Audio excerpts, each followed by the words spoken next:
Sir నమస్కారం sir. నమస్తే. Sir 'Thandel' movie ఇవాళ ప్రేక్షకుల ముందుకు రావడం మనం చూస్తాం. అయితే సినిమా కాస్త మిక్స్డ్ టాక్ అయితే వచ్చేసింది. అయితే రివ్యూస్ అన్ని పక్కన పెడితే ఇది రియల్ ఇన్సిడెంట్స్‌ని బేస్ చేసుకొని తీసిన సినిమా కదా. అయితే ఈ రియల్ ఇన్సిడెంట్స్ అప్పుడు జరిగినప్పుడు అంటే మత్స్యకారులు పాకిస్తాన్ జైల్లోకి వెళ్ళినప్పుడు వీళ్ళని విడిపించుకు తీసుకురావడంలో అప్పుడు ఆంధ్రప్రదేశ్ చీఫ్ మినిస్టర్‌గా ఉన్న జగన్మోహన్ రెడ్డి గారి పాత్ర కూడా ఉందని ఒక వార్త అయితే సర్క్యులేట్ అవుతుంది సార్. అయితే ఆ పాత్రకు సంబంధించి ఆయన పాత్రకు సంబంధించి సినిమాలు ఏమన్నా ప్రొజెక్ట్ చేశారా లేదా? అయితే కొన్ని కామెంట్స్ కొన్ని సోషల్ మీడియాలో ఏమొస్తున్నాయంటే 'తండేల్' సినిమా జగన్మోహన్ రెడ్డి గారు లేకుంటే అసలు వచ్చేదే కాదు అన్నట్టుగా కూడా కొంతమంది మాట్లాడేస్తున్నారు. సో మరి జగన్మోహన్ రెడ్డి గారి పాత్ర పైన ఈ సినిమా పైన మీ ఒపీనియన్? అంటే యాక్చువల్గా ఇది రియల్ ఇన్సిడెంట్స్ని బేస్ చేసుకుని తీసిన సినిమా అని చెప్పారు, కానీ ఈ సినిమాలో మత్స్యకార సంఘాల ప్రస్తావన లేదు. ఓకే. మత్స్యకార సంఘాల పోరాట ప్రస్తావన లేదు. అలాగే వాళ్ళు ఢిల్లీ లెవెల్లో చేసినటువంటి రకరకాల పైరవీలు ఉన్నాయి. ప్రభుత్వాల వైపు నుంచి వాటిని కదిలించడానికి వీళ్ళు చేసిన ప్రయత్నాలు ఉన్నాయి. ఆ రోజుల్లో ఈ మత్స్యకార దీనికి చెందినటువంటి మోపిదేవి వెంకటరమణ ఉన్నాడు, రాజ్యసభ సభ్యుడిగా ఉన్నాడు ఆయన. ఓకే. వారి ద్వారా చాలా పైరవీలు జరిగినాయి.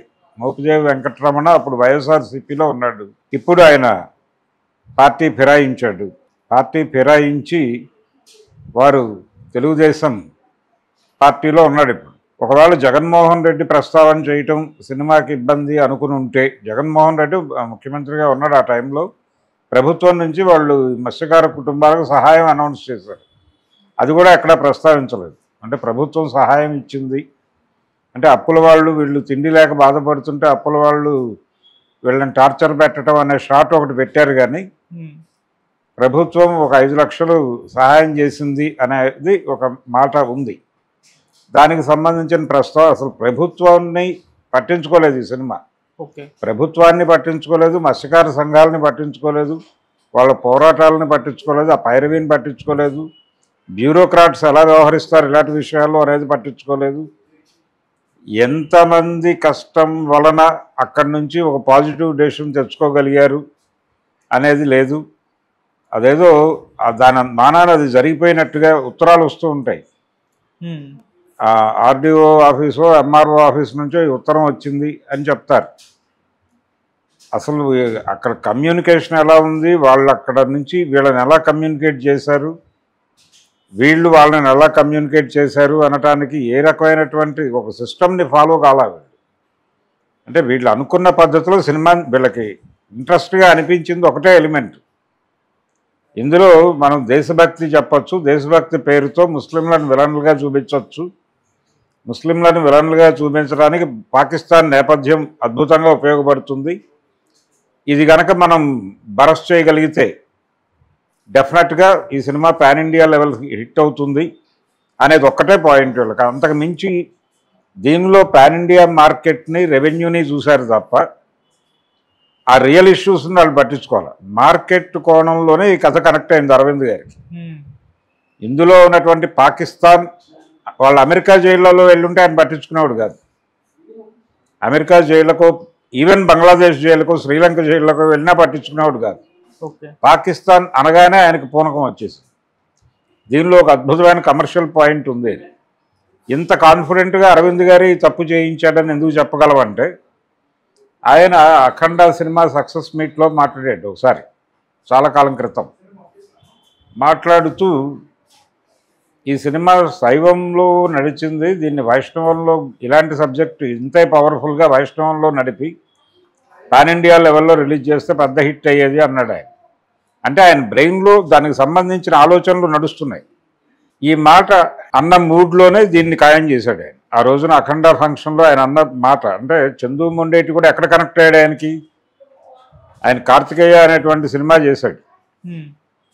కార్తికేయ అనే సినిమాలో కూడా ఈ వైష్ణవం గొడవ ఉంటుంది, శ్రీకృష్ణుడి ద్వారక గొడవ ఉంటుంది. అది కనెక్ట్ అయ్యి పాన్ ఇండియా లెవెల్లో సక్సెస్ వచ్చింది అనేది అప్పటి నుంచి ఈయన టాలెంట్ మీద ఆయనకు ఒక బిలీఫ్ ఏర్పడింది. ఆయన ఆల్రెడీ ఆ ఆలోచన స్రవంతిలో ఉండటం వల్ల చందు మొండేటి కనెక్ట్ అయ్యాడు. చందు మొండేటి చేతిలో ఈ పాకిస్తాన్ అనేటువంటి కథ పెడితే వర్కౌట్ అవుతుంది అనే ఉద్దేశంతో ఇది యాక్చువల్గా వేరే వాళ్ళు ఎవరో తీసుకొచ్చారు ఈయన దగ్గరికి. ఆయన చంద్రమోహన్ రెడ్డిని రంగంలోకి దింపి దీని మీద వర్కౌట్ చేశారు. వీళ్ళందరూ కలిసి కూర్చుని డిజైన్ చేసిన క్రమంలో ఏమైందంటే అనుకోకుండా వీళ్ళు ఒరిజినల్ ఎలిమెంట్స్ వదిలిపెట్టేసి పాకిస్తాన్ని కాన్సన్ట్రేట్ చేసి మొత్తం సినిమా అంతా పాకిస్తాన్ మీద నడిపేసి మధ్య మధ్యలో వీటిని జల్లుకుంటూ వెళ్ళారు. ఈ జల్లుకుంటూ వెళ్ళటం వలన ఏం జరిగిందంటే సినిమాలో ఈ మత్స్యకార సంఘాలు ఎగిరిపోయినాయి.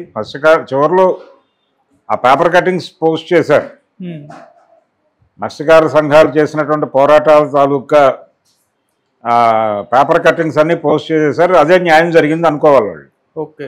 ఈ క్రమంలో ప్రభుత్వ అధికారులు మాత్రమే కాదు, ప్రభుత్వంలో మంత్రులు వీళ్ళు ఎలా స్పందించారు, కేంద్ర ప్రభుత్వానికి వీళ్ళు జరిపినటువంటి రాయబారాలు ఏమిటి, వీళ్ళేమి వీళ్ళు నడిపారు ఇక్కడ నుంచి, వీళ్ళు లెటర్స్ రాసుంటారు కదా, వాళ్ళకి వీళ్ళకి జరిగినటువంటి ఉత్తర ప్రత్యుత్తరాలు ఏమిటి అనే దానికి సంబంధించి ఏ రకమైనటువంటి డీటెయిల్స్, అంటే డీటెయిల్స్ వర్కౌట్ చేస్తే అది డాక్యుమెంటరీ అవుతుందని అనుకోవచ్చు కానీ అనొచ్చు కానీ మినిమం డీటెయిల్స్ మినిమం ఆ ఏరియాలో జరపాలి.